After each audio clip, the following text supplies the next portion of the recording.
এ বিষয়ে বিস্তারিত আলোচনার জন্য স্টুডিওতে আছেন সহকর্মী তাজওয়ার মাহমুদ। যাচ্ছে তার কাছে। তাজওয়ার, আপনাকে স্বাগত জানাচ্ছি শুরুতে। এবং আমরা প্রতিবেদনের অনেক মধ্যে দেখে ফেলেছি আসলে কি বিষয়ে আলোচনা হয়েছে। রোহিঙ্গা প্রত্যাবাসনে পূর্ব তিমুর আসলে কিভাবে এটি কার্যকর ভূমিকা রাখতে পারে, আদৌ তারা কোনো ব্যবস্থা নিতে পারবে কিনা? আসলে বিষয়টি হচ্ছে যে পূর্ব তিমুর প্রশান্ত মহাসাগরীয় অঞ্চলের একটি দ্বীপ রাষ্ট্র এবং সাউথ ইস্ট এশিয়ান নেশনসের যেই অর্থাৎ দক্ষিণ পূর্ব এশিয়ার রাষ্ট্রগুলোর মধ্যে যে একটি জোট আছে সেটা হচ্ছে আসিয়ানে আগামী বছর পূর্ব তিমুর যুক্ত হবে বলে মোটামুটি নিশ্চিত। এবং সেই পূর্ব তিমুর যেখানে যুক্ত হবে অর্থাৎ আসিয়ানের একটি অন্যতম সদস্য হচ্ছে মিয়ানমারও বটে।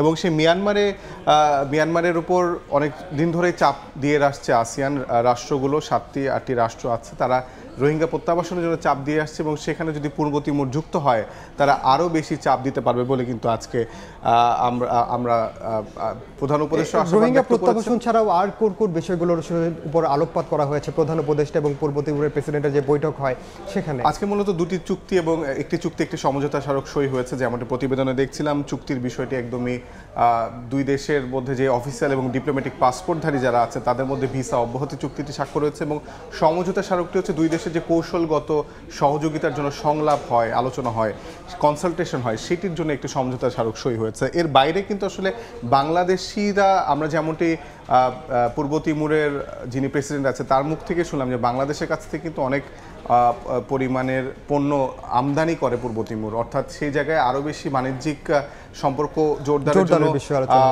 আহ্বান জানানো হয়েছে দুই দেশের পক্ষ থেকেও। এবং বিনিয়োগকারী যারা আছে বাংলাদেশে তারাও সেখানে, বাংলাদেশের কোম্পানিগুলো সেখানে বিনিয়োগ করতে পারে বলে কিন্তু পূর্ব তিমুরের প্রেসিডেন্ট বলেছেন।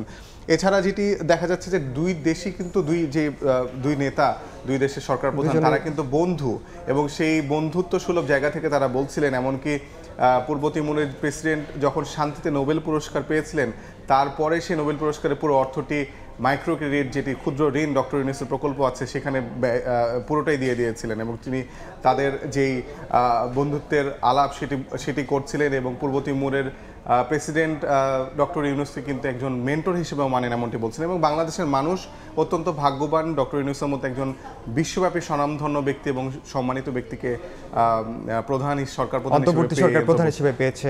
একদমই আসলে। তবে সামগ্রিকভাবে রোহিঙ্গারা আমাদের দেশে যেভাবে এতদিন ধরে অবস্থান করছে তারা আসলে এখন এক ধরনের বোঝা হয়ে দাঁড়িয়েছে। আমরা আশা করি পূর্ব তিমুরের সহযোগিতায় এটি একটি সুষ্ঠু একটি সূরা হবে। ধন্যবাদ তাজওয়ার আপনাকে। স্টুডিওতে যুক্ত ছিলেন সহকর্মী তাজওয়ার মাহমুদ।